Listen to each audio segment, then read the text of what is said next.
Bienvenue au Runwise Podcast. Aujourd'hui, je reçois Jean-François Esculier. Est-ce que je prononce bien ton nom? Très bien, oui. Parfait. Fait que Jean-François, tu es physiothérapeute du sport depuis 2009. Tu détiens un PhD, tu es un vulgarisateur, un enseignant, tu es professeur adjoint à l'Université de Colombie-Britannique. Tu es ce qu'on appelle un clinicien-chercheur, c'est-à-dire que tu traites des patients tout en contribuant à faire avancer la science. C'est bien ça? Oui, c'est exactement ça. Ok, tu publies des articles fréquemment. J'ai vu que tu étais très actif à ce niveau-là. Juste en 2022, tes travaux ont été cités presque 500 fois. Bravo pour ça. Merci. Tu es spécialisé sur les pathologies du genou. Tu as aussi publié à propos de l'impact des chaussures carbone sur la biomécanique, la performance, etc. Tu es aussi responsable recherche et développement, R&D, à la clinique du coureur. Ce qu'il faut préciser, c'est que j'ai eu beaucoup de chance de t'intercepter parce que toi, t'es pas du Québec à la base. Hein. Enfin, à la base, si, mais tu vis en ce moment vers Vancouver, dans une ville qui s'appelle Kelowna. C'est à peu près à 5000 km de Montréal. Hein. Pour les Français qui nous écoutent, c'est l'extrême ouest canadien. Merci Jean-François d'avoir accepté notre invitation de dernière minute. C'est Blaise Dubois que nous avons reçu il y a quelques jours qui nous a mis en contact. Est-ce que ma présentation décrit bien l'ensemble de tes activités? Oui, tout à fait. Merci Maxime pour l'invitation. C'est un plaisir d'être là, de parler de mes domaines d'expertise. Comme tu dis, j'ai vraiment une passion pour tous ces différents trucs. Donc pour moi, c'est le combiner la clinique, donc voir des patients qui ont mal ou des gens qui veulent s'améliorer en course à pied avec la recherche puis l'enseignement. Donc je trouve que porter chacun de ces trois chapeaux-là complète bien les autres. Est-ce que tu peux nous décrire un petit peu, c'est quoi une journée là quand tu as autant de casquettes dans ta vie? Premièrement, c'est jamais pareil. Mais globalement, donc je m'immisce dans la littérature scientifique de façon quotidienne, c'est-à-dire que je reçois mes mises à jour de tout ce qui a été publié dans mes domaines d'expertise. Je les reçois une fois par semaine. Donc, exemple, un lundi matin, je me lève, je regarde mes nouvelles publications qui sont parues, je vais faire un tri, donc je vais voir qu'est-ce qui est pertinent pour des coureurs, pour prévenir les blessures, améliorer les performances. Et donc, je fais ce tri-là, je lis les articles scientifiques qui sont pertinents. Et après, je fais un condensé, je mets nos formations à jour, les formations de la clinique du coureur. Je fais des ressources éducatives aussi. Donc, on fait soit des publications sur les médias sociaux, des mises à jour pour les gens qui ont suivi nos formations. Donc, ça, c'est ma partie principale de mise à jour scientifique. Classiquement, j'ai aussi travaillé sur une ou deux études en parallèle pendant cette journée-là, donc avec des groupes de recherche avec qui je collabore. Donc, parfois, c'est par rapport à imaginer des études ou écrire des protocoles de recherche, ou parfois c'est analyser les données, interpréter les données, tout ça. Et habituellement, je vais voir quelques patients aussi en fin de journée. Donc, ça fait des journées bien remplies. On n'a pas trop le choix si on veut combiner tout ça. Ouais, c'est ça. Tu as la chance d'avoir plus que 24 heures dans une journée, j'ai l'impression. C'est pas donné à tout le monde. Ma pause est quand même dédiée à la course à pied quotidiennement. Oui, ouais, ça c'est sûr. Donc, les patients que tu vois, c'est essentiellement des coureurs. Majorité, ouais. Coureurs, triathlètes, tout type de coureurs, récréatifs à professionnels. Ouais. Est-ce que tu suis aussi des coureurs professionnels sur toute la saison, par exemple? Oui, j'en ai que je vois. C'est moins ma clientèle, mais j'en ai. Il y en a une, par exemple, que je suis, qui est une triathlète pro. Je la suis depuis 6 ans. Je la sponsorise même. Okay. C'est-à-dire que je la vois gratuitement, peu importe quels sont ses problèmes et tout. Donc, ouais. Avant de parler un peu plus de prévention des blessures et du genou, qui sont vraiment tes spécialités, j'aimerais juste que tu me donnes ton avis un petit peu sur les nouvelles chaussures carbone, parce que c'est un sujet chaud, hot topic. Là, il y a beaucoup de gens qui se demandent s'ils doivent porter des carbones ou pas.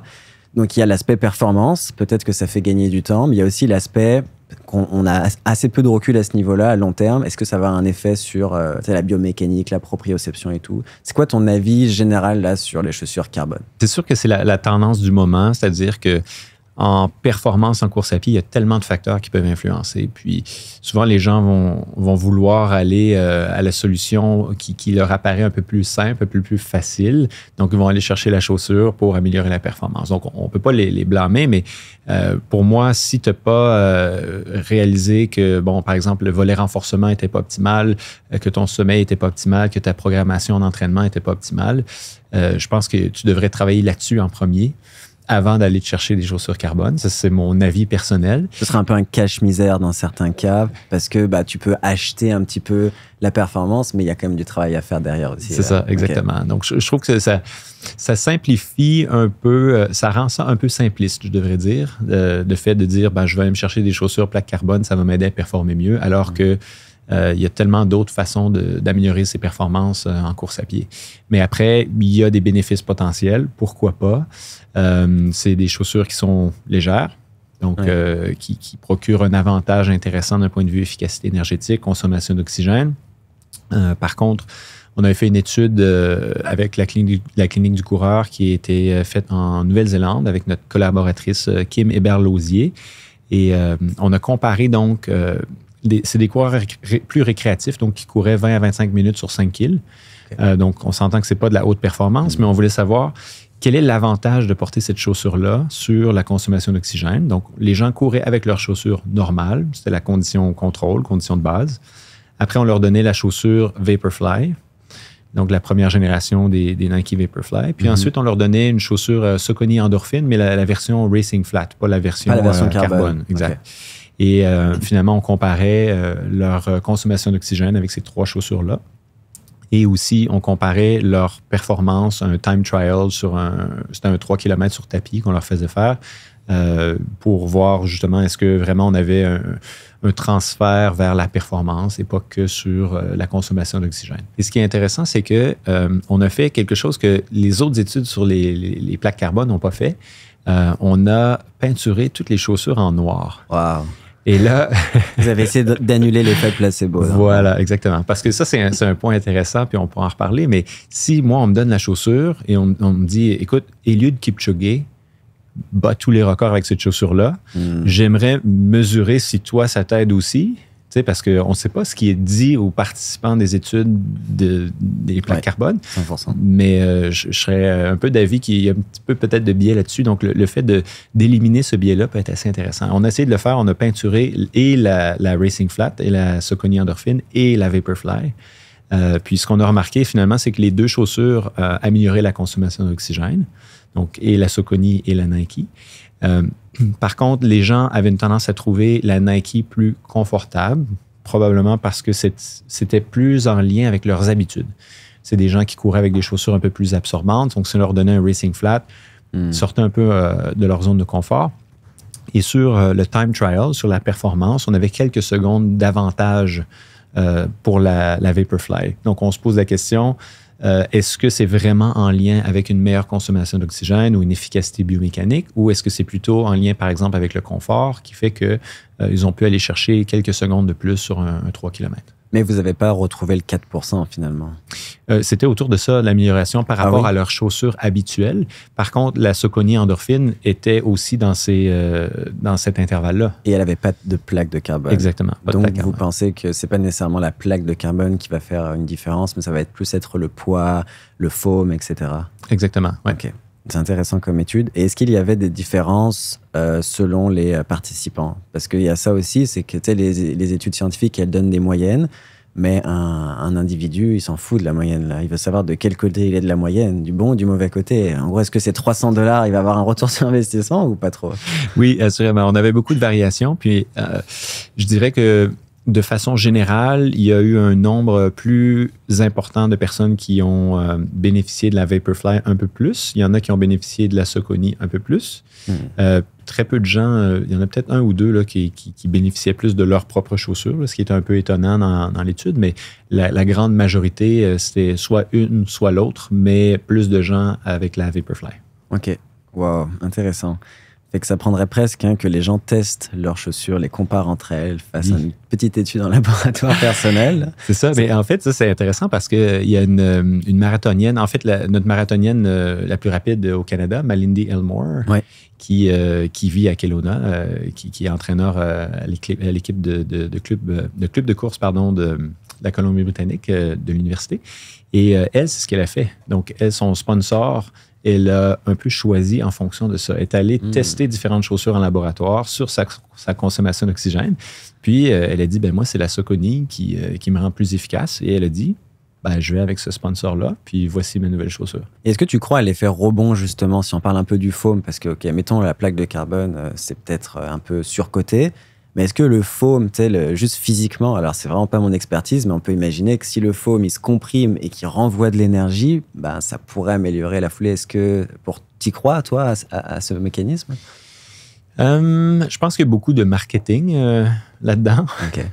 Je pense quand même qu'on peut innover sur les matériaux, on peut les rendre meilleurs avec un meilleur retour d'énergie. Par contre, comme on dit, rien ne se perd, rien ne se crée. Donc, si vraiment les chaussures en question perdaient de l'énergie, là, les autres générations de chaussures sans plaque carbone avec des formes plus standards, ben, l'énergie, elle irait quelque part. Soit la chaussure, elle chaufferait ou il y aurait quelque chose qui se passe. Donc, j'ai une petite impression qu'il y a plus de marketing que d'autres choses. Ça, c'est assumer aussi que le retour énergétique vous pousserait vers l'avant, ce qui n'a pas trop de sens en fonction de la force de réaction du sol, qui va avoir tendance à être plus un vecteur vertical. Oui. Donc, là-dessus, je ne suis pas convaincu, je devrais dire. Est-ce que ça t'arrive de te blesser? Toujours. Je suis toujours blessé. Non. Ben, écoute, étant physiothérapeute, c'est sûr que j'ai la capacité à prendre des blessures avant qu'elles arrivent, c'est-à-dire que j'écoute beaucoup mon corps, puis si je sens que j'ai un petit quelque chose qui apparaît à quelque part, ça arrive évidemment, comme tout le monde, mais je vais avoir tendance à savoir quoi faire. Ah ouais, je comprends. Donc, à modifier mon entraînement la plupart du temps pour éviter que ça devienne une blessure. Penses-tu que c'est une des raisons pour laquelle les coureurs se blessent, c'est qu'ils n'écoutent pas assez leur corps et qu'ils auraient pu ne pas se blesser s'ils avaient un peu plus écouté les signaux de douleur ou ce genre de choses? Oui, certainement. Okay. Je pense qu'il y a deux volets. Il y a le volet planification d'entraînement, évidemment, puis il y a le volet ajustement d'entraînement en fonction de la réponse de ton corps. Donc, il y a des gens qui planifient très bien, mais qui vont dire, ben mon programme me dit aujourd'hui, il faut que je fasse 10 kills. Ils vont faire 10 kills, même si après 5 kills, ils commençaient à sentir un petit quelque chose, puis il n'aurait peut-être pas dû continuer. Puis je dirais que dans ma carrière de physio, jusqu'à maintenant, les meilleurs athlètes que j'ai suivis, ceux qui réussissent à éviter les blessures et à performer le mieux, c'est ceux qui écoutent leur corps le mieux, puis qui me le disent déjà quand ils commencent à sentir quelque chose et on modifie leur programme. Ou, s'ils sont très doués, ben, ils modifient leur programme eux-mêmes en fonction de ce qu'ils sentent. Mais c'est crucial. C'est intéressant parce que moi, j'ai une vision psychologique sur les choses, puis je saoule tout le monde avec ça en général. C'est ma nouvelle théorie là-dessus, mais j'ai dit qu'il y a un continuum de la rigidité versus la flexibilité en course à pied. Et en fait, on parle un peu de la même chose, mais le problème du coureur débutant, c'est qu'il a un plan et il n'a pas les compétences et la confiance pour changer ce plan-là. Et on va avoir beaucoup plus de rigidité. Tu sais, moi, je suis entraîneur aussi. Beaucoup plus de rigidité chez les coureurs débutants que chez les coureurs plus amateurs et voire élites. Et j'ai l'impression que c'est une cause psychologique de pourquoi les gens se blessent. C'est parce que moi, quand je donne un programme à un débutant, il s'en fout. Là, s'il a mal, lui, son objectif, il est en mode tunnel, il veut juste faire son kilométrage cette semaine et finir sa course. Est-ce que c'est quelque chose que tu remarques, toi, dans ton métier, un petit peu, des fois, cette rigidité du coureur? Oh oui, certainement. Surtout, comme tu dis, surtout chez les débutants, parce que ben, ils savent pas. Ils vont être guidés par un programme qui pense qu'il a été fait par un expert, puis ils vont faire confiance. Alors que le programme devrait toujours venir avec des conseils. Donc, comment l'ajuster? Parce que peut-être que cette personne-là, la même personne qui s'est blessée en faisant son 10 kilos, aurait pu très bien tolérer ce 10 kilos-là si elle avait eu une nuit de sommeil normale avant, alors que là, elle a mal dormi, elle est stressée au travail, peu importe. Puis ça fait que ce 10 kilos-là, finalement, c'est trop pour son système à ce moment-là. À ce moment-là. Penses-tu qu'une blessure peut survenir, pas par le hasard, mais tu penses vraiment que des fois, une très mauvaise nuit de sommeil combinée à un gros stresseur dans ta vie, plus une grosse sortie, ça peut vraiment amener une blessure? Est-ce qu'on en est là? Ou est-ce qu'on est forcément dans le chronique? C'est quelque chose qui se développe sur des mois? Je pense que ça peut vraiment être la goutte qui fait déborder le vase. Okay. Oui.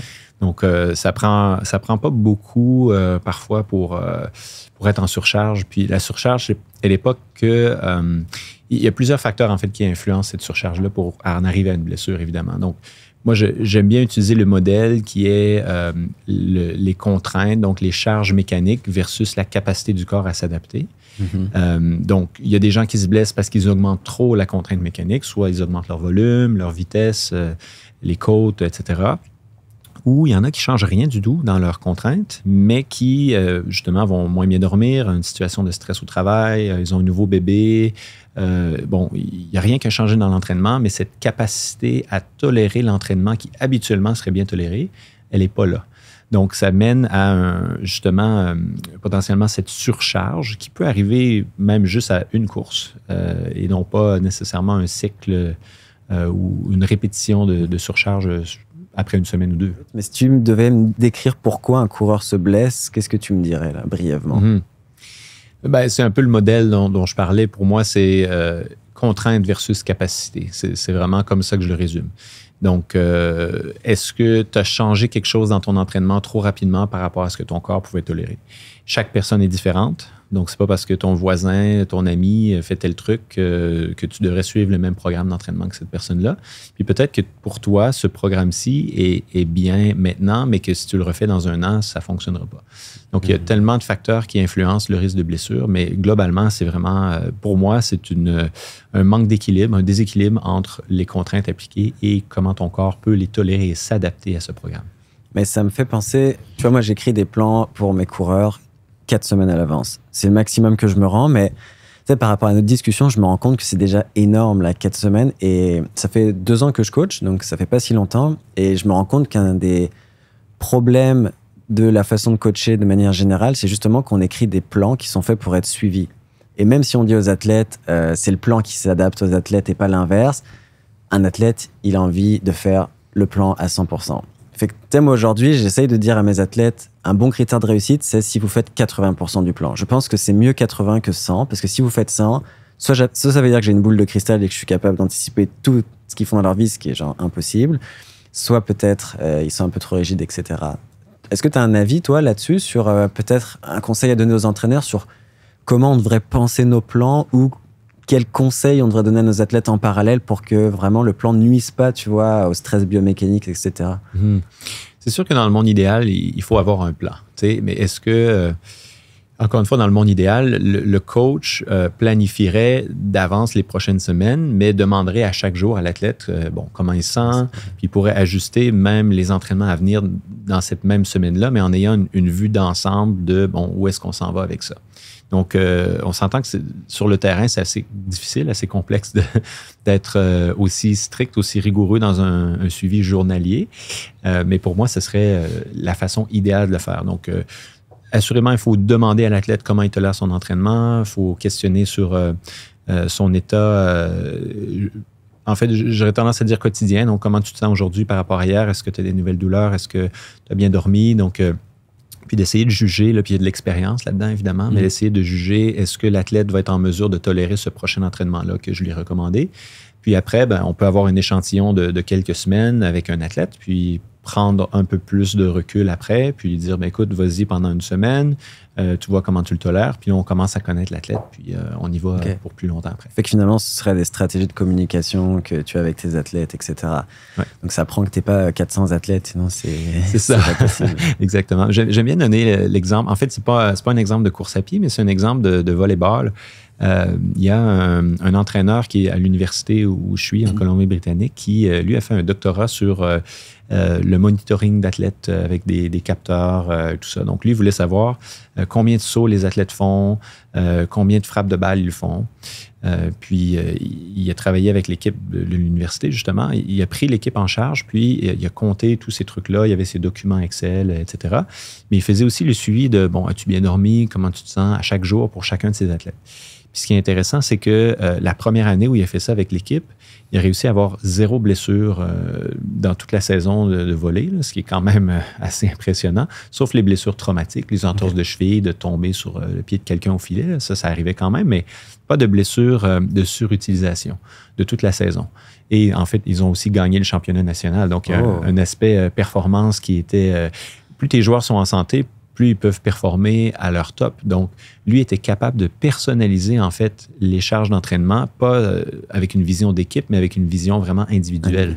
Et comment tu l'interprètes? Parce que pour moi, il y a 2 façons de l'interpréter. Soit il y avait le mécanisme qu'il a mis en place qui lui a permis de changer la préparation, mais il y a aussi quelque chose de la partie des athlètes qui a dû faire un effort supplémentaire pour dire comment il se sentait. Et ça crée aussi une feedback loop, c'est juste en tant qu'athlète, où tu te demandes plus souvent comment tu te sens, est-ce que tu as mal. Et on sait en psychologie que, par exemple, le journaling, écrire tes états émotionnels tous les jours, ça a des effets très positifs, de la réflexivité, etc.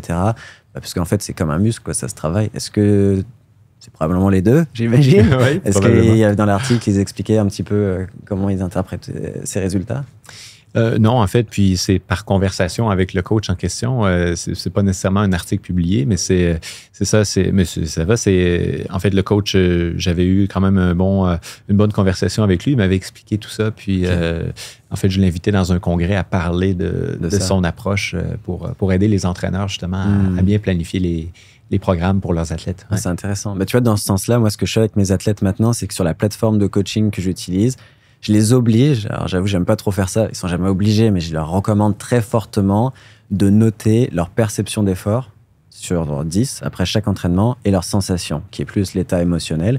Et au début, ils détestent faire ça parce qu'ils l'ont jamais fait. Et du coup, ça les rend étrangement très, très anxieux de devoir noter de 0 à 10 leur effort. Fait que, tu sais, quand il y a quelque chose que tu fais pas d'un point de vue psychologique, ça peut te rendre très inconfortable. Et au bout de 2 semaines, littéralement, ils sont rendus super bons, même pour me dire, ah, ça c'était plus un 6 qu'un 6,5, ou tu vois ce que je veux dire. Ouais. Fait que je pense que c'est quelque chose d'important vraiment à mettre en avant. Et en fait, n'ayez pas peur de pas être bon au début, juste faites-le et après, vous allez y arriver facilement. Oui, certainement. Donc, et puis pour moi, c'est valable autant pour la performance que pour la prévention des blessures. Ouais. Donc, comme je dis, un athlète qui est capable de bien s'entraîner sans symptômes va performer mieux, ça c'est assuré. Donc, quand on dit il y a une dichotomie entre prévention des blessures et performance, pas nécessairement. Il y a quand même un gros aspect commun entre les deux. Oui, je suis d'accord avec toi, parce que si tu te blesses pas, tu fais plus de volume. Et le volume, on sait que c'est un des facteurs de performance les plus clairs en science, en tout cas de ce que j'ai vu. C'est des associations vraiment importantes. Fait que dans ce sens-là, si t'es pas blessé, bah, tu cours plus. Et si tu cours plus, tu t'adaptes plus. Exact. En parlant de ça, qu'est-ce que tu penses de la musculation chez le coureur? C'est un sujet très vaste. Il y a beaucoup de types de musculation. On en parlait en off tout à l'heure. Hein. On a de la pliométrie, on a de la musculation lourde. On peut porter des charges très lourdes pour les coureurs, mais en faisant peu de répétitions. On a plein de sortes de choses. C'est quoi ton avis là-dessus un peu? Mon avis, c'est que ça fonctionne, mais c'est pas juste mon avis, c'est aussi la science. Donc, on en parlait en off justement tantôt aussi. Il y a tellement de différents types de musculation, comment on fait pour bien guider les gens. Puis la revue systématique, il y en a une qui vient juste d'être publiée il y a peut-être 2-3 mois, qui est super intéressante, où ils ont essayé ils ont comparé en fait les effets sur la performance de 2 types d'entraînement en musculation, plus précisément. Donc, le premier type, c'est lever des charges lourdes, donc faire des séries de 4, 6, 8 répétitions max à haute charge, versus l'entraînement plus pliométrique. Et donc, il donnait les résultats sur 2 volets, c'est-à-dire l'amélioration d'un point de vue consommation d'oxygène et running economy, l'économie de course, ou encore sur la performance sur un time trial, donc à quelle vitesse on peut courir telle distance. Et ce qu'on nous dit finalement, c'est qu'en comparant ces 2 modes-là, le mode levé lourd semble être un peu plus bénéfique que le mode pliométrique. Donc, en levant du lourd, ils nous sortent les pourcentages d'amélioration. J'y vais de mémoire, là, mais c'est autour de 8 à 12 % d'amélioration de consommation d'oxygène qu'on peut avoir quand même sur certains programmes.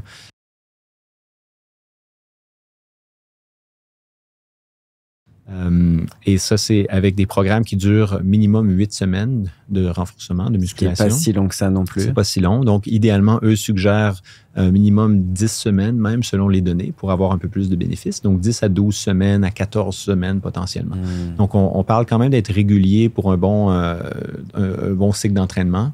Mais de faire du lourd semble être un peu plus bénéfique si on compare avec l'entraînement pliométrique, qui était aussi bénéfique, mais qui donnait des pourcentages un peu moindres.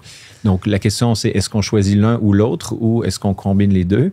Puis, il n'y a pas de réponse à ça, non, vraiment. Mais c'est vrai que j'ai beaucoup de questionnements avec ces revues de littérature en tant que chercheur, mais surtout en tant que coureur. Le premier, c'est que juste pour préciser auprès de nos auditeurs, quand tu parles de 8 à 12% d'augmentation de l'économie de course, on ne parle pas de performance. Économie de course et performance ne sont pas corrélées parfaitement. Tu sais, c'est corrélé à, mettons, 0,6, 0,7, enfin, de mes souvenirs, là, je ne sais plus exactement. Fait que c'est beaucoup, mais ce n'est pas non plus, parce que 12%, c'est énorme. Là, si on pouvait. Oui, c'est ça. Sur un marathon en 3 heures, je ne sais pas, ça ferait 10 minutes, ou j'ai vraiment pas le bon calcul, mais ce serait vraiment énorme. Les questions que je me pose, c'est que en tant que marathonien, est-ce que j'ai autant d'intérêt à faire de la muscu que, mettons, quelqu'un qui fait du 1500 ou du 3000 mètres, qui va être beaucoup plus sur la puissance? Puis, l'autre question, c'est si tu fais de la muscu et que tu dois faire moins de kilomètres pour faire cette muscu-là, est-ce que tu gagnes ou est-ce que tu perds? Tu vois ce que je veux dire? C'est très difficile de savoir parce que les échantillons sont peu souvent élites. As-tu un avis plus praticien sur cette question? Parce que bon, la science, c'est dur de répondre à tout, là, mais... Ouais. C'est sûr que c'est toutes des bonnes questions. Il y a des questions sans réponse, mais moi, je pense que c'est quand même pertinent, même pour la personne qui fait de la distance, de vouloir aller chercher certaines adaptations musculaires, je veux dire neuromusculaires, parce que c'est pas que sur le muscle, c'est vraiment sur la capacité du muscle aussi à contracter, sur le signal neural, justement, qui vient alimenter le muscle. Donc, il y a vraiment des effets plus vastes que juste de dire c'est la puissance à laquelle je pousse. Donc, dans ce point de vue-là, moi, je pense que ça vaut quand même le coup, même pour un marathonien, quelqu'un qui fait de la longue distance, d'aller travailler sur du lourd, même si c'est pas vraiment spécifique à son type d'entraînement, qui va être plus basé sur de la distance. Après, il y a différentes personnes qui vont réagir différemment. Il y en a qui vont dire, ben moi, justement, si je fais de la muscu, ben, je vais avoir des courbatures, puis je peux pas aller courir autant. Donc, faut prendre le temps de bâtir cette tolérance-là à la muscu. Il faut l'essayer. Il faut l'essayer. Puis, on y va à charge plus légère, modérée initialement. Puis, à mesure qu'on s'habitue, on s'adapte, ben là, on peut lever plus lourd, plus lourd, plus lourd. Mais moi, j'aime bien, en fait, combiner, même dans un point de vue programmation d'entraînement, cette muscu lourde avec un entraînement d'intensité de vitesse dans la même journée. Ah, donc tu ferais dans quel sens? Est-ce que tu ferais d'abord la vitesse en course à pied et le soir, par exemple, la muscu lourde, ou dans l'autre sens? J'essaie de les faire plus rapprochés même un peu. OK, dans le même bloc. Dans le même bloc, en fait, si possible. Okay. Muscu en premier et renforcement et course rapide d'intensité après. On profite de cette fenêtre un petit peu où on est activé, etc. C'est ça, parce que pour moi, c'est plus simple pour ton système de prendre 1, 2, maximum 3 journées dans ta semaine où tu dois récupérer d'un stress assez intense en intensité, qui compterait autant pour la muscu que pour la course, la vitesse de course. Que d'avoir des journées séparées où là, tu vas stimuler ton système neuromusculaire à récupérer après un entraînement intense, 4 fois par semaine. Là, ça devient lourd. Tu n'as jamais de recovery. T'sais, mettons, moi, je fais 3 entraînements, 4 ou 5 entraînements de qualité, là, sans compter les jogs par semaine. Si sur mes jours vraiment faciles où je fais que des kilomètres, ben, je mettais de la muscu, j'aurais jamais de jour facile, finalement. Exactement. Donc, c'est ça que tu dis. Vaut mieux les mettre ensemble, comme ça, recovery is recovery. Voilà, okay. exact. Mais c'est très difficile, tu sais, pour les marathoniens qui veulent faire du haut niveau, donc souvent proche des 200 km dans leur période haute. On a un problème à un moment on n'a plus d'espace, en fait. Tu vois, on court 2 fois par jour, tu sais, tu fais 30 km par jour. C'est pas évident de mettre la muscu, mais justement, comme tu dis, c'est des adaptations qui sont potentiellement faciles parce qu'on n'est jamais exposé. Moi, je lève jamais des choses lourdes. Je pense que je me suis beaucoup désadapté aussi à le faire. Il suffit de voir quand je porte les courses, là, combien des fois, c'est une blague, mais je me sens très faible du haut du corps aussi. Puis, que ce serait quelque chose à essayer. Oui, puis on parle de performance, mais il y a aussi le volet prévention de blessures. Puis je fais une petite parenthèse là-dessus parce que la course à pied, souvent, les coureurs pensent que ça stimule les os à devenir plus solides. Mais en fait, c'est souvent l'inverse. Donc, la course de distance n'est pas ostéogénique. En fait, elle fait souvent même perdre de la densité osseuse un peu. Ah oui. Parce qu'elle ne stimule pas assez au niveau de la contrainte mécanique des os. Donc, le fait d'ajouter du renforcement à charge lourde va aller faire cette stimulation osseuse-là. Et parenthèse, moi, quand je vois des gens qui ont eu des fractures de stress, fractures de fatigue à répétition, c'est sûr que je leur donne du renforcement lourd à combiner avec leur entraînement dans l'objectif de rendre les os plus solides et plus tolérants à cette charge mécanique-là de la course. Oh, c'est surprenant. C'est fou de se dire que la course à pied, qui stimule beaucoup plus que la marche, quand même, c'est 2 ou 2 fois et demi le poids du corps, si je dis pas de bêtises. Ouais. ce soit même pas assez. Penses-tu que les intervalles rapides, mettons des 30 secondes, 1 minute, ça serait plus proche en termes de stimulation osseuse que la musculation? Probablement. En fait, ça l'est déjà plus que de la course lente, mais est-ce que c'est ostéogénique ou vraiment on va stimuler de façon plus importante la structure osseuse, pardon? Pas autant, vraiment pas autant que de mettre de la charge axiale au niveau du squelette pour vraiment les stimuler, les os en compression, et non juste en traction, parce que c'est beaucoup des forces de traction qu'on va avoir à la course à pied, les muscles qui tirent sur les os, les tendons qui tirent sur les os. Mais quand on vient charger le corps, là, on a un effet qui est différent. OK, très intéressant. Est-ce que tu peux nous parler de l'acronyme Peace and Love? Oui, je connais. Donc, pour ceux qui nous écoutent, l'acronyme Peace and Love, c'est un acronyme qu'on a créé avec la Clinique du coureur, avec Blaise Dubois et moi-même, qui en fait nous informe sur quoi faire quand on a une blessure aiguë. Donc, par exemple, vous avez une entorse de cheville, vous courez en sentier, vous tournez la cheville, ou vous faites des intervalles de vitesse, vous faites une blessure musculaire, un claquage de mollet ou d'ischio-jambier. Donc, qu'est-ce qu'on fait initialement? Les protocoles classiques, ce serait ce qu'on appelle le RICE ou le PRICE. Donc, on met de la glace, on repose, on fait de l'élévation et tout ça. Donc, le protocole Peace and Love est basé, est plus à jour, beaucoup plus à jour, est basé sur la littérature scientifique la plus récente où on dit, en fin de compte, le premier P, en fait, je vais même retourner un peu en arrière, le Peace, c'est pour ce qu'on fait immédiatement après, les 24 heures, 48 heures immédiatement après la blessure. Puis, rapidement, on va vers le Love, qui est la deuxième portion qu'on peut débuter dès que possible, après la phase aiguë, après qu'elle soit passée. Donc, le Peace, le premier P, c'est pour protection, où on vient, par exemple, utiliser des béquilles, juste réduire la mise en charge sur la structure qui est blessée. Donc, on se fie à la douleur. Idéalement, moi, je dis aux gens, pas d'augmentation de douleur pendant tes activités. OK, donc si tu ressens un petit peu de douleur, tu t'es tourné la cheville, tu marches un peu dessus, ça fait un petit peu mal, mais après tu te rassois puis il n'y a pas d'augmentation, ça va, tu n'es pas en surcharge. Mais écouter la douleur, c'est important. Le deuxième point, c'est E pour élévation. Donc, juste pour empêcher l'accumulation d'enflure, par exemple au niveau de la cheville, dans ce cas-là. Le A, c'est pour anti-inflammatoire à éviter.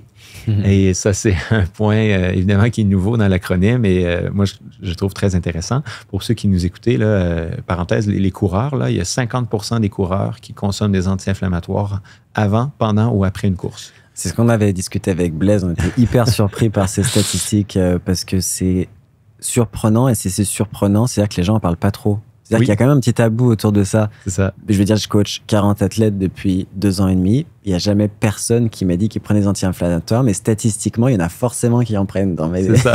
Je vais en parler à la prochaine réunion d'équipe, je pense. Exact. Et on sait que les anti-inflammatoires nuisent à la guérison tissulaire, c'est-à-dire qu'ils ralentissent la vitesse à laquelle les tissus vont retourner à leur état de base. Donc, c'est sûr qu'on veut les éviter, surtout avec les blessures récentes. On dit aussi d'éviter la glace, qui aurait un effet aussi de ralentir, en fait, la guérison des tissus.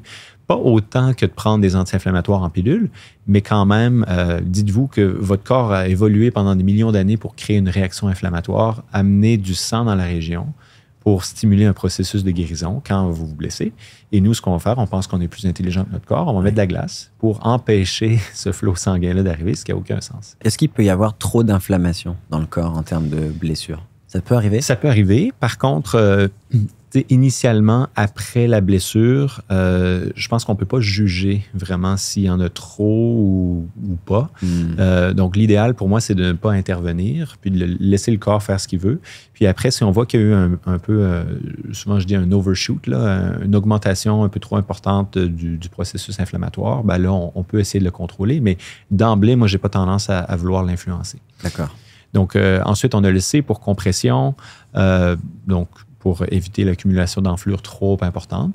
Et le dernier E, c'est pour éducation. Donc, simplement s'éduquer sur le fait que c'est normal que ça prenne un peu de temps. Puis en tant qu'athlète, souvent, les gens veulent dire, bon, je veux retourner le plus rapidement possible, puis ils sont prêts à sacrifier un peu de guérison tissulaire pour retourner.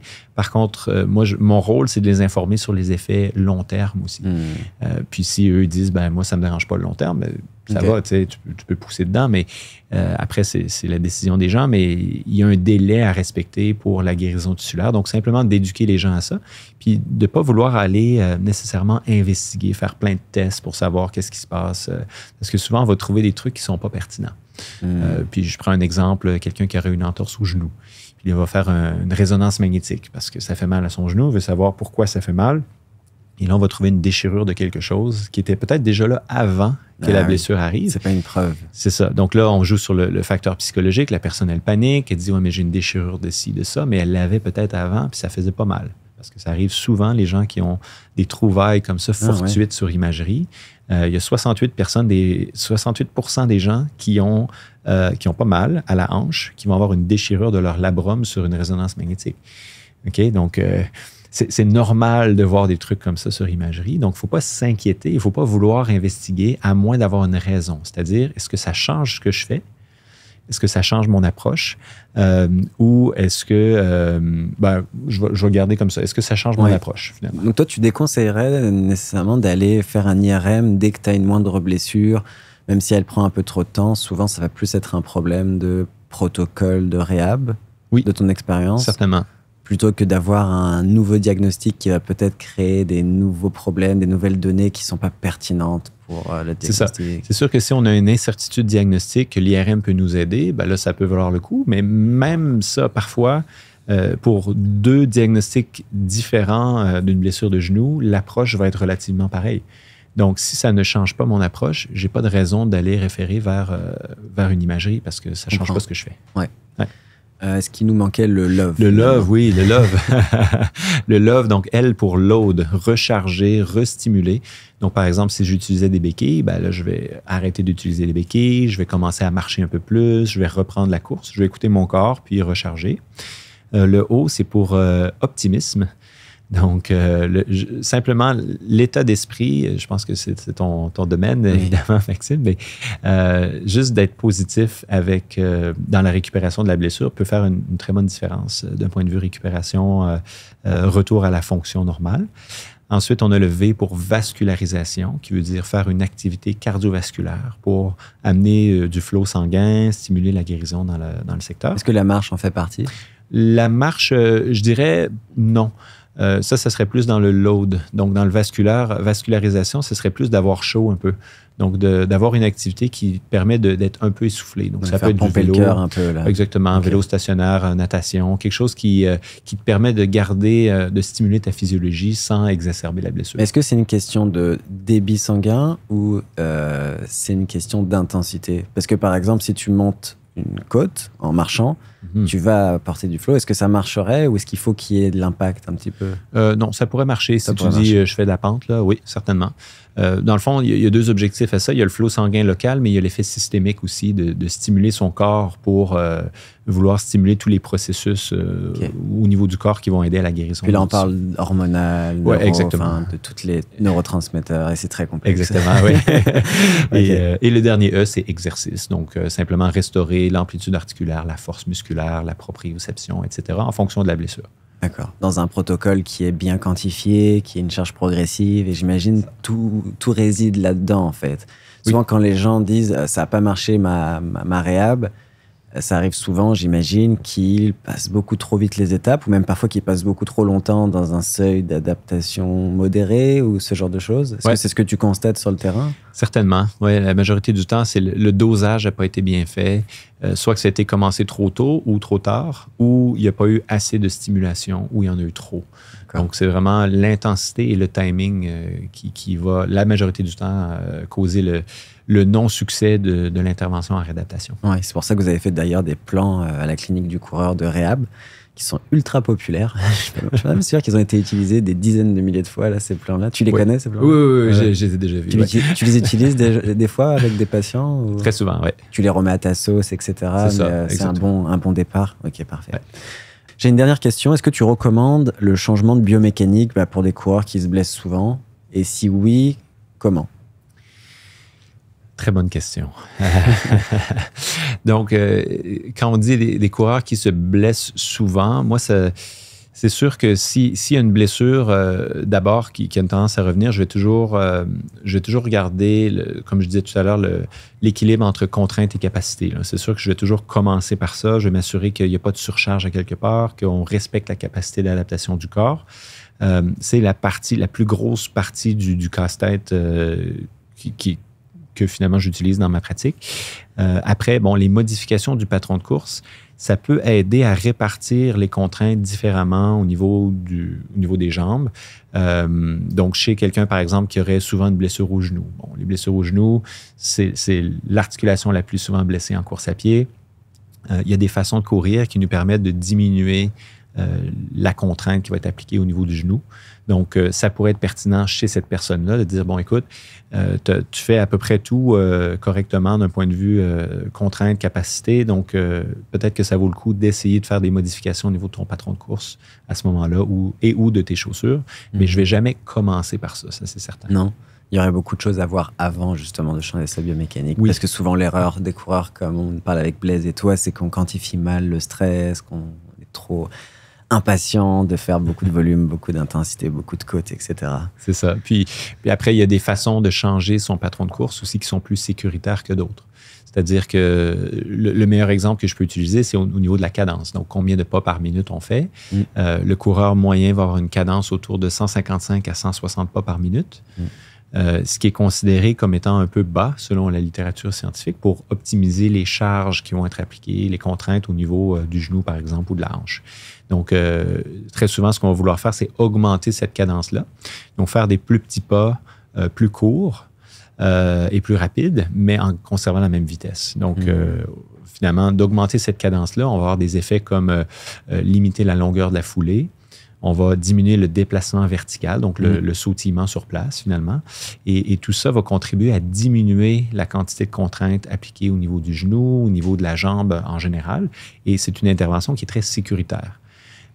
Contrairement à une intervention comme si tu attaques du talon, ben là, on va te dire, écoute, mets-toi à attaquer sur l'avant du pied. On sait que ça diminue les contraintes au niveau du genou, mais là, c'est qu'on vient les augmenter de façon considérable au niveau du pied. On et là, change il y a le mal danger. de place, Exactement. comme tu as dit, rien ne se perd. C'est ça. Okay. Voilà, donc là, dans ce cas-là, il y a un danger et ça, je vais être très, très, très prudent de faire une intervention comme ça, alors que la cadence, c'est quelque chose que je vais faire assez rapidement dans mon intervention. Penses-tu que les coachs ou n'importe quel coureur qui donne des recommandations à son ami sur sa foulée sous-estime l'impact que ça peut avoir? Parce que c'est vrai qu'on n'imagine pas toute la cascade d'événements derrière. Oui, certainement. Puis souvent, ce que j'entends, ce que je vois, c'est des gens qui ont lu à quelque part ou qui se sont fait dire, ben écoute, modifie ta foulée de cette façon-ci. Puis là, ils se mettent à le faire, mais 100% de leur entraînement. Et donc là, par exemple, je disais, on réduit la charge au genou en attaquant sur l'avant-pied. Donc, votre genou, il va bien aller, mais là, vous avez une augmentation, par exemple, de 20% de la charge au niveau des têtes métatarsiennes ou du dessous du pied à l'avant. Et là, c'est sûr que vous allez avoir une blessure à cet endroit-là. C'est comme si vous aviez augmenté votre volume de course de 20%, mais spécifiquement à cette structure-là. Sur une zone qui n'était pas autant stimulée. Exactement. Avant ça, en plus. Donc, il y a du danger avec ça. Donc, il y a certaines modifications au patron de course, comme un changement de chaussure, qu'on va vouloir faire plus graduellement, intégrer minute par minute ou au moins petit à petit. Alors que d'autres interventions, comme augmenter la cadence, justement, où on réduit la charge partout au niveau du membre inférieur, celle-là est jugée sécuritaire. Puis on va dire, ben, le risque de blessure avec une telle modification est extrêmement bas. Donc, tu peux y aller d'emblée puis faire ça pour la totalité de tes entraînements. Donc, ça varie vraiment en fonction de la modification comme telle. OK. Donc, quand même du cas par cas, mais aussi s'écouter et pas être trop binaire. Fait une transition plus progressive. Super. Douleur de genou, c'est ton domaine d'expertise. Tu es spécialisé sur le syndrome fémoro-patellaire. Et tout à l'heure, en off, tu me disais qu'on parlait plus de syndrome. Tu pourrais m'expliquer un petit peu pourquoi? Oui, en fait, je fais partie d'un groupe qui s'appelle le Consensus international sur les douleurs fémoro-patellaires, qui est un nom assez intéressant pour juste un petit os, mais bref, c'est la blessure la plus commune en course à pied. C'est quoi l'incidence, le nombre de gens? Là? Proportion pour cette blessure-là spécifiquement, là, c'est entre 13 et 20% selon les études. De toutes les blessures ou des genoux? Des blessures en course à pied qui sont... C'est pour ça qu'il y a un organisme. Alors, parce exactement. Un quart, c'est beaucoup. C'est beaucoup, oui, c'est ça. Et donc, dans ce groupe-là, bon, il y a des gens qui viennent de différents milieux, évidemment, dont des gens un petit peu plus axés psychologie et autres. Puis, c'est une terminologie anglophone qui était auparavant Patellofemoral Pain Syndrome. Et on a décidé d'enlever le mot syndrome en anglais. Et classiquement, en français, on l'appelle syndrome fémoro-patellaire. Et maintenant, on a décidé d'adopter la terminologie, le changement de terminologie, comme en anglais. Donc, c'est douleur fémoro-patellaire et non pas syndrome. C'est quoi la différence entre un syndrome puis des douleurs? Je connais vraiment pas le champ. Il y a des mots qui ont, je dirais, une connotation assez négative, dont le mot syndrome. Puis moi, je l'ai remarqué avec les années avec mes patients. Quand je dis syndrome fémoro-patellaire, il y en a qui me regardent et qui me disent « Oh, ça a l'air grave ». Mais puis en fait, je le précisais même vers la fin, avant de changer la terminologie. Je disais « ça a l'air grave, syndrome, mais il ne faut pas s'inquiéter ». C'est plus grave que c'est vraiment. Là. Le mot fait un peu peur. Mais c'est vrai qu'un syndrome, en psychologie, il y a presque un aspect identitaire. Genre, après, tu te présentes aux gens comme j'ai un syndrome fémoro-patellaire. C'est quand même une partie de mon identité. Là. Oui. C'est grave. C'est ça, exact.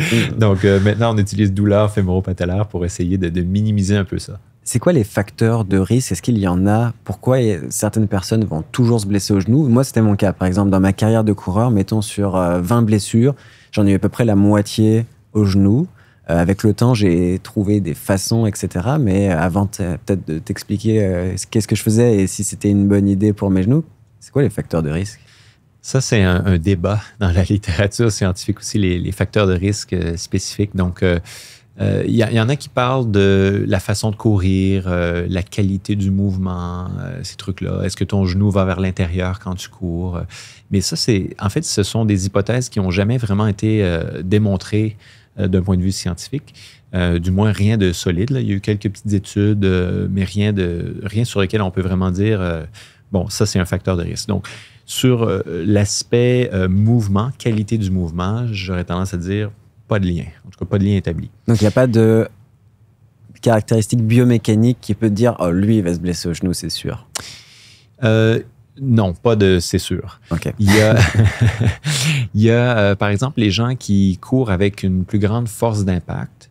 Il y a une étude intéressante qui avait recruté 320 coureurs qui couraient avec un impact assez important, puis qui avait séparé en 2 groupes. Donc, le premier groupe, on leur a dit, écoute, essaie de courir en faisant moins de bruit. Essaie de courir en minimisant ton impact au sol. Et l'autre groupe, on leur a dit, changez rien, puis entraînez-vous comme ça pendant 1 an. Donc, on les a suivis pendant 1 an. Et le groupe qui a appris à courir en faisant moins de bruit, courir avec moins d'impact, avait 62% moins de blessures que ceux qui couraient avec un impact élevé. Là, on a affaire à des débutants ici, des gens qui commencent la course à pied, qui augmentent leur entraînement. Donc, peut-être que les gens qui augmentent leur entraînement avec un impact plus important sont plus à risque de se blesser et en fait, avaient beaucoup plus de blessures aux genoux chez ceux qui ont continué à s'entraîner avec un impact élevé, alors que ceux qui ont appris à courir plus léger avaient très peu de blessures aux genoux, avaient des blessures ailleurs, avaient plus de blessures au niveau du pied, de la jambe, mais globalement, quand même 62% de moins de blessures au cours de l'année. Donc, peut-être que chez le coureur débutant, la personne qui augmente sa charge d'entraînement de façon importante, le fait de courir en faisant moins de bruit pourrait être une bonne idée pour aider à prévenir les blessures aux genoux.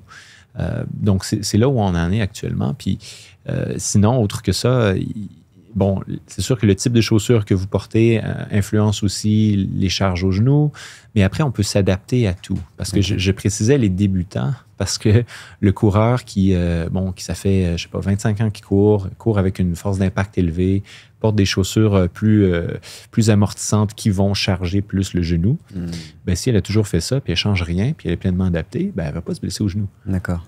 Donc, il faut qu'il y ait un changement de quelque chose et être débutant en course à pied, c'est un changement. Et est-ce que les débutants se blessent plus au genou que les populations plus expérimentées de coureurs? Oui. Oui? Ouais. Donc, c'est vraiment plus une blessure de débutant. Il y a une plus grande proportion. Une plus grande proportion. On a fait une revue systématique là-dessus aussi, que comparer les coureurs plus novices avec les récréatifs puis les coureurs compétitifs. Et la proportion elle est plus grande chez les récréatifs et les novices pour le genou. OK, intéressant. Est-ce qu'il y a des trucs pour faire son autodiagnostic au niveau de cette pathologie? Et en fait, on n'a même pas expliqué ce que c'était pour les gens qui nous écoutent. C'est quoi un syndrome? Pas un syndrome. Pas un syndrome.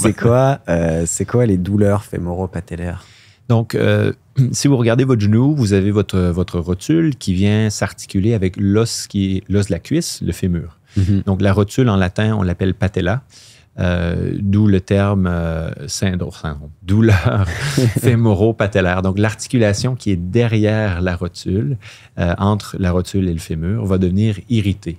Donc, c'est une articulation qui est soumise à beaucoup de compression pendant qu'on court. Puis, elle est soumise à beaucoup de compression parce que, votre muscle de la cuisse à l'avant, le quadriceps, va contracter puis va amener cette compression-là dans l'articulation. C'est comme ça que ça fonctionne. Mais si vous avez une surcharge de cette compression-là, il va y avoir une irritation qui va être à l'avant du genou. Donc, les gens qui me disent, moi, j'ai mal à l'avant du genou, la définition officielle, c'est autour ou derrière la rotule. Okay. Et les gens vont la ressentir avec des activités de mise en charge, donc debout, avec le genou fléchi. Donc, par exemple, descendre les escaliers, monter les escaliers, s'accroupir, ce type d'activité-là. Ouais. Est-ce que, c'est une question que j'avais, si on a mal à la marche, est-ce que c'est impossible de commencer la course? Parce que c'est souvent ce que je dis à mes athlètes, je dis, si vous avez mal à la marche, c'est probablement un risque. Est-ce que tu es d'accord avec ça ou c'est pas une super recommandation? Non, je trouve ça bien parce que l'idéal, c'est de bâtir de la tolérance à la marche avant d'augmenter les charges vers la course. Mais si la personne elle a mal, on n'est pas obligé de faire toutes les étapes du protocole Peace and Love dans ce cas-là. En fait, c'était ça mon projet de doctorat. On a recruté 69 coureurs et coureuses qui avaient des douleurs fémoro-patellaires et on les a répartis en 3 groupes d'intervention. On voulait savoir qu'est-ce qui fonctionne le mieux. Alors, le premier groupe, c'était simplement une quantification du stress mécanique, c'est-à-dire, on disait aux gens, au lieu de courir, par exemple, 3 fois par semaine, cours 5 ou 6 fois par semaine. Cours plus souvent, mais moins à chaque fois. Donc, essaie de stimuler l'articulation, mais de façon moins importante, mais plus souvent. Ensuite, on leur disait, évite les côtes. Donc, reste sur du plat.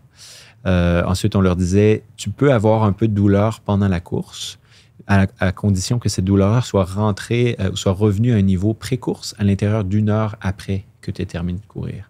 Okay. Si ça reste plus longtemps, si tu la ressens encore plus le lendemain matin, là, tu as vraiment poussé au-delà de ta capacité maximale. Donc, ces gens-là n'avaient finalement que des consignes et un programme qui était écrit par un intervenant qui était un physiothérapeute et ils étaient guidés pendant 8 semaines juste avec ce processus-là. Ça, c'est le premier groupe. Le deuxième groupe, on leur faisait la même chose, mais on leur donnait aussi un programme d'exercice de renforcement. On sait que faire du renforcement au niveau des muscles de la hanche, au niveau du quadriceps, au niveau du tronc, ça aide normalement beaucoup pour les douleurs fémoro-patellaires. Est-ce que moyen fessier aussi ou pas? Oui, moyen fessier. Donc, muscle de hanche. C'est celui que je fais surtout. Oui, moyen fessier, grand fessier. Oui, exactement. Okay. Donc, ces gens-là du deuxième groupe avaient aussi les exercices, plus la quantification du stress, comme le groupe 1. Et le troisième groupe avait aussi la quantification du stress, mais pas d'exercice. Et ont changé leur façon de courir pour réduire la charge au genou quand ils couraient. Donc, plus de pas, ce genre de choses? Exactement, oui. Okay. Donc, augmente ta cadence, fais des plus petits pas, etc. Okay. On les a suivis, ces gens-là. Le programme durait 8 semaines, puis on a fait un suivi 3 mois plus tard, donc 5 mois après le début. Et ce qui est intéressant, c'est que les 3 groupes se sont améliorés, mais de la même façon. OK, exactement pareil. Là. Il n'y a pas eu de différence. Aucune différence à nulle part. Donc, la raison pour laquelle je raconte cette histoire-là, c'est que c'est sûr qu'auparavant, moi, j'aurais dit il faut changer le patron de course peut-être un peu plus en priorité, mais maintenant, mon approche est beaucoup plus au niveau de la quantification du stress, d'écouter tes symptômes. Souvent, j'utilise le 2 à 3 sur 10 maximum de douleur pendant la course, mais retour au niveau pré-course à l'intérieur d'1 heure après. Cours un peu plus souvent, moins à chaque fois, ralentis un petit peu ta vitesse, puis évite les côtes. C'est un peu frustrant que la musculation n'ait pas fait de différence. On aurait pu penser qu'un programme de réhab sur renforcement, hanche, moyen fessier, etc., ça aurait pu aider. Est-ce que tu penses que ça devrait quand même être répliqué pour confirmer tout ça? Toute étude devrait être répliquée pour confirmer. Mais dans l'article ou finalement à la fin de l'étude, ce qu'on dit, c'est ça ne veut pas dire d'oublier ou de ne pas faire du renforcement ou de ne pas modifier le patron de course, mais je pense que ça nous amène sur la notion de priorisation. Donc, qu'est-ce qu'on doit faire en priorité? Puis même au suivi à 5 mois, nous, il n'y avait pas de différence. Mais peut-être que si on avait fait un suivi à 1 an, un suivi à 2 ans, peut-être que les gens qui ont fait du renforcement ou qui ont changé leur façon de courir auraient eu des meilleurs résultats. Donc, on n'a pas évalué ça. Par contre, moi, je pense que ça nous amène à prioriser quand même la quantification du stress comme étape numéro 1. Et après, si on juge peut-être le renforcement, c'est pertinent, pourquoi pas le faire? OK. En parlant de quantification du stress, c'est une question que j'avais la dernière fois avec Blaise, puis je ne lui ai pas demandé. Je serais curieux de connaître ton avis là-dessus. Penses-tu qu'il y a une capacité maximale intrinsèque à un individu? Tu vois ce que je veux dire? Je sais qu'on peut augmenter le potentiel d'un individu semaine après semaine avec une surcharge progressive et tout. Mais penses-tu qu'il y a un maximum, en fait? Oui. Oui. Ouais, c'est sûr que c'est pas tout le monde qui va nécessairement... Là, si on parle de tolérance tissulaire, c'est pas tout le monde qui serait capable de tolérer les mêmes charges d'entraînement que toi, par exemple, dans ton entraînement. Il y a peut-être des gens qui vont être capables d'augmenter confortablement à 100 km par semaine, mais pas à 200. Puis peut-être que pour eux, selon leur génétique, selon plein de facteurs, c'est leur maximum. Mais je pense qu'on a quand même une capacité qui est assez intéressante pour bien des gens, parce que courir 100 km, c'est quand même beaucoup dans une semaine. Oui. Donc, je pense que tout le monde a la capacité de courir, tout le monde a la capacité de courir une certaine quantité, mais après, chaque personne va atteindre son plafond potentiellement à un niveau différent en fonction de leurs facteurs intrinsèques. Mais je trouve ça dur en tant que coach, justement. Des gens viennent me voir pour faire du marathon, ils veulent vraiment performer, ils disent la santé, c'est pas que je m'en fous, mais moi je veux vraiment faire mon 2h45. Je trouve ça dur de préconiser un volume d'entraînement avec une approche pas trop risquée, parce que si le coureur se blesse, c'est fini. En tant que mon client, mais surtout en tant que la personne ne peut plus courir, tu aurais une recommandation pour les coachs, les athlètes, n'importe, sur la façon d'arriver à chercher son potentiel, hein, donc vraiment pour les coureurs qui visent la performance, mais sans non plus se blesser, quoi. Ouais, ça c'est complexe. Question difficile. C'est ça, parce que c'est de l'essai-erreur et idéalement sans trop d'erreurs. Exactement, c'est de l'essai-erreur sans trop d'erreurs. C'est ça, donc je pense pas qu'on peut vraiment deviner ou savoir à l'avance. Il faut tester, puis je pense que les meilleurs entraîneurs, c'est ceux qui ont la capacité de bien lire l'individu qu'ils ont devant eux, bien les questionner sur leurs antécédents de blessures, leurs antécédents d'activité physique. Mais après, moi, je connais des gens qui ont déjà, qui étaient à 150 kilos de poids de corps dans le passé, qui étaient tout à fait inactifs. Puis quand ils se sont pris en main, maintenant, ils courent des marathons en 2h45, 2h30. Ça se fait. Donc, il y a une capacité de modifier potentiellement beaucoup de facteurs et de savoir elle est où cette limite-là. Je ne suis pas certain qu'on est capable. Je pense qu'on a tendance en général, nous les coureurs, à sous-estimer. Tu vois, moi, mes premières années de course, je faisais 30 à 40 km par semaine et je me blessais beaucoup plus souvent qu'aujourd'hui où je fais 6000, 6500 km par année. Ce qui est quand même intéressant et ça en dit beaucoup sur la capacité du corps à s'adapter avec les années puis avec le bon dosage de quantification. Ouais. Et je pense que ça passe par la régularité, les saines habitudes de vie au global. Donc, si on veut favoriser la capacité d'adaptation du corps, évidemment, c'est tout ce qui vient à côté. Bien dormir, bien manger, etc. Le volet psychologique aussi. Puis après, ce qu'on peut contrôler d'un point de vue entraînement, l'expérience fait une bonne différence. Donc, le corps s'adapte avec la régularité de l'entraînement, va s'adapter au niveau de la tolérance tissulaire, pas nécessairement en force, mais justement en tolérance. Puis ça, c'est une des particularités. J'étudie beaucoup le cartilage actuellement. Oui. Le cartilage, on a longtemps pensé qu'il ne s'adaptait pas, que on allait juste user les genoux, puis que on allait faire de l'arthrose. Trop tard, irréversible. Exactement.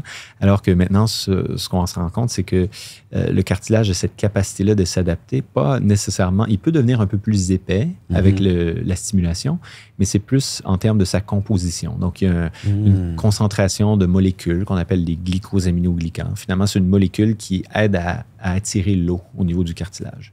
Et donc, en attirant plus l'eau, ça tolère la compression de façon plus efficace. Et donc, par exemple, un programme chez des débutants en course à pied de 10 semaines seulement, on va augmenter de façon significative la concentration en glycosaminoglycans. Et donc, on augmente la tolérance du tissu. Et ça, pour moi, c'est un facteur clé. C'est pas nécessairement ma force musculaire de combien je peux pousser. C'est quelle est la tolérance du tissu au stress, ce qui me permettrait d'augmenter ma quantité de course de façon plus importante sans avoir une hypertrophie que je vois à l'extérieur chez cette personne-là. Donc, c'est des mécanismes complexes qui expliquent pourquoi, il y a 10 ou 20 ans, on n'était pas capable de le voir, parce que peut-être qu'il y a 10 ou 20 ans, ils mesuraient juste l'épaisseur du cartilage et ils se sont dit, bon, il n'y a pas de... Voilà.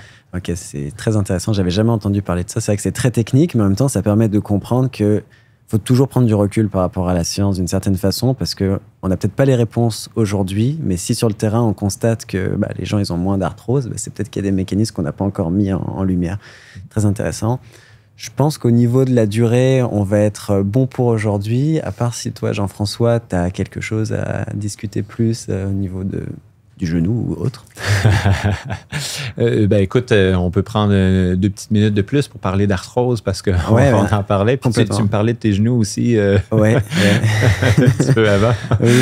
Donc, moi, c'est vraiment une question qui m'est posée assez souvent. Là. Est-ce que la course va mener à l'arthrose? Oui. Et les études sur le sujet nous disent, bon, premièrement, un cartilage, ça s'adapte, je viens d'en parler. Mais il y a peut-être une dose optimale qu'on parle. Donc, si on regarde combien d'individus ont de l'arthrose au niveau genou et hanche, là, de l'arthrose, pour ceux qui connaissent un peu moins, c'est vraiment un processus global au niveau de l'articulation, qui est comme un vieillissement de l'articulation, qui peut être symptomatique ou non. Donc, il y a des gens qui vont avoir de l'arthrose qui auront pas mal, mais dans les études ici, on parle d'arthrose puis qui fait mal. Donc, on compare les gens qui sont sédentaires à des gens qui sont coureurs plus récréatifs et coureurs élites, très élites. Là. Donc, pour définir élite, là, c'est Jeux olympiques, championnats du monde, coureurs professionnels. Ouais. Donc, très, très haut niveau. Les coureurs récréatifs, c'est le reste. Et les sédentaires, c'est des gens qui ne font pas de course, mais qui ne font non plus pas de sport. Okay. Et la prévalence, donc le pourcentage de gens qui ont de l'arthrose chez les individus sédentaires est autour de 10% dans les études en question. Les coureurs récréatifs, on est à 3,5%. Et les coureurs compétitifs très, très haut niveau, élite, on est à 13,3%. Donc, ce que ça nous dit, c'est que le coureur élite qui pousse beaucoup, beaucoup, puis peut-être qui n'écoute pas non plus trop son corps, puis qui pousse à fond, a peut-être un risque un peu augmenté, mais si on compare à l'individu sédentaire, c'est pas tellement plus. Par contre, moi, ce qui me fascine le plus, c'est que le coureur récréatif va avoir 3 fois moins d'arthrose que l'individu qui ne court pas. Et donc, ça va à l'encontre de la perception classique de je vais courir, je vais user mes genoux, puis après, je vais avoir besoin d'une prothèse. Oui. Mais par contre, le coureur élite reste peut-être un petit peu augmenté par rapport à l'individu sédentaire. Ça peut se comprendre, parce qu'un coureur élite, il peut faire entre 70 000 et 100 000 kilomètres, et il y en a qui vont même beaucoup plus que ça dans une vie. C'est le kilométrage d'une voiture, normalement, pas d'un être humain.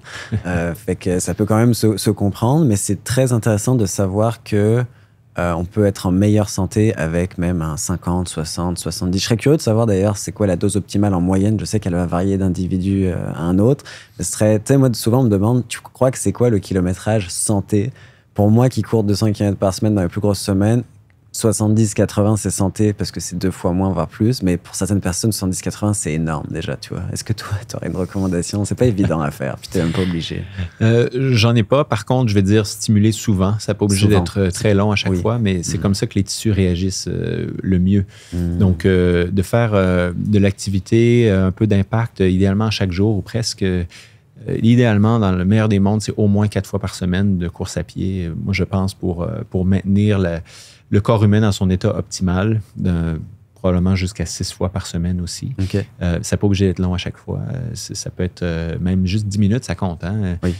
Pour les gens qui se questionnent, qui me disent « Moi, j'ai 10 minutes, ça ne vaut pas le coup, je n'irai pas ». 10 minutes, c'est quand même 800 à 900 répétitions d'impact par jambe. Donc, on stimule des adaptations mécaniques avec ça. C'est vrai qu'au Québec, 10 minutes, ça veut dire qu'on met plus longtemps à s'habiller. Plus la douche, plus les... Mais oui, c'est une bonne... C'est vrai que souvent, on dit qu'un jog de moins de 30 minutes, ça n'a pas vraiment d'intérêt d'un point de vue stimulation du système cardiovasculaire, mais on oublie aussi trop les tendons, ligaments, os, etc., où là, ça va avoir un impact, etc. J'ai une dernière question avant de terminer. Qu'est-ce que tu penses? Alors, je vais te donner mon exemple en termes de routine. Je fais une routine pré-course à chaque fois que je veux parcourir. Donc, ça peut même être 2 fois par jour avec un 10 minutes. C'est vraiment rapide où je priorise des exercices d'activation et un peu de renforcement de fessiers, de hanches. Je fais de la stabilité de cheville sur un plateau en bois, ce genre de choses. J'ai l'impression, pour avoir un peu tout essayé depuis que je cours, ça fait 8 ans que je cours, j'ai un peu tout fait au niveau haltérophilie, j'ai fait beaucoup de choses. J'ai l'impression que c'est ce qu'il y a de plus économique en termes de temps et avec lequel j'ai le plus de résultats. J'ai tendance à le recommander quand même beaucoup à mes athlètes autour de moi parce que c'est ce qui a marché pour moi, mais j'ai peut-être un biais. Est-ce que tu as un avis, toi, sur cette façon de fonctionner? Moi, j'aurais tendance à dire ça dépend. Je trouve ça bien, ta routine, c'est sûr. Ça dépend de combien de temps les gens ont devant eux, évidemment. Parce que pour moi, le seul risque de ta routine, c'est de perdre du temps. C'est-à-dire qu'il y a un bénéfice potentiel, mais il n'y a pas vraiment de risque. Donc, ça serait peut-être de le faire avant un entraînement, particulièrement des entraînements plus en vitesse, avant une sortie tranquille. Peut-être pas nécessairement, mais après, pourquoi pas? Si toi, psychologiquement, si toi, ça t'amène un bénéfice, puis tu dis, moi, je suis convaincu que ça m'aide, ben, je te dirais, vas-y, continue à le faire. Est-ce que c'est pareil pour chaque personne? Non, évidemment, mais je vois pas de négatif à le faire, autre que peut-être, dans certains cas, perdre un peu de temps. OK. Penses-tu que le fait qu'on soit très sédentaire et beaucoup assis, passer de la position assise, mettons 4 heures assis à direct la course, pourquoi j'ai fait cette routine? Parce que j'avais l'impression que je n'étais pas capable d'engager mon fessier quand je courais. Est-ce que c'est quelque chose que tu as pu constater ou ça fait du sens de se dire tu peux pas bien avoir une belle biomécanique de course si tu es resté assis 8 heures sur ta chaise? Oui. Ça, c'est un problème de société, de sédentarité, évidemment. Moi, parenthèse, à la maison, mon bureau de travail, c'est un tapis roulant. Ah, donc, ça aide.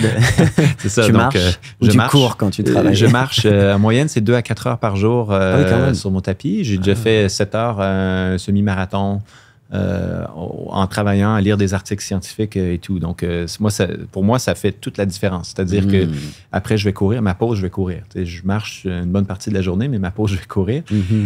Puis, je me sens prêt à aller courir. C'est sûr que si je suis assis, comme tu l'expliques, pendant 4 heures, puis là, je me lève, puis je vais courir, ben, je me sentirais peut-être pas aussi prêt. Donc, c'est bien d'avoir une petite préparation quelconque. Peut-être même que si tu marches, tu sais, si tu prenais ton 15 minutes de ta routine, je sais pas combien de temps elle te prend. Ouais, 10-15 minutes. 10-15 minutes, puis tu le marchais à la place de faire ces exercices-là. Est-ce que tu te sentirais aussi prêt à commencer à courir que quand tu fais tes exercices? Ça pourrait être intéressant de le tester. Bonne question. Mais tu sais, la notion de mon fessier ne contracte pas, ça, c'est un truc qui est beaucoup promu par les physios. On est coupable de ça. Je ne serais pas prêt à dire qu'il y a beaucoup de science là-dessus. Okay. Par contre, si c'est ton feeling, si c'est comment tu le sens, je te dirais, ne change pas ce que tu fais si ça fonctionne bien pour toi. Okay. Mais je serais curieux de le tester en comparant avec la marche. Je peux te dire que visuellement, depuis que je fais ça, j'ai vu que j'ai pris un peu des fesses et des hanches. C'est intéressant. C'est pas moi qui le dis, là. C'est des observateurs, intimes qui m'ont dit, ça se voit, tu sais. Tu vois, je te donne un exemple concret. Avant, j'étais jamais courbaturé au niveau de mes fessiers après une séance. Et depuis que je fais ces pré-activations, donc pré-course, j'ai des courbatures plus aux fessiers, mais un peu moins aux quadriceps. Okay. Est-ce qu'il y a une répartition des charges qui s'est faite à ce niveau-là? Est-ce que il y a toutes sortes de choses, puis ça prendrait vraiment, mais j'ai vraiment vu des grosses améliorations avec juste 5-10 minutes. Même des fois, j'ai pas le temps, je fais 3 minutes, puis je fais une arabesque ou des trucs comme ça, puis ou pelvis drop ou ce genre de choses, ça marche vraiment bien. Fait que bon, c'était voilà, une idée d'étude pour toi. Ouais, c'est ça, mais encore une fois, si ça fonctionne bien pour toi, écoute, continue. Merci Jean-François pour ton temps. Discussion très intéressante. J'ai appris beaucoup de choses. Ça m'a fait plaisir de te recevoir. Pour nos auditeurs, je précise que le podcast est disponible sur Apple Podcast, Google Podcast et Spotify. Il y en aura d'autres bientôt. Merci encore une fois Jean-François pour ton temps. Et à bientôt dans un prochain épisode. Ciao. Merci Maxime.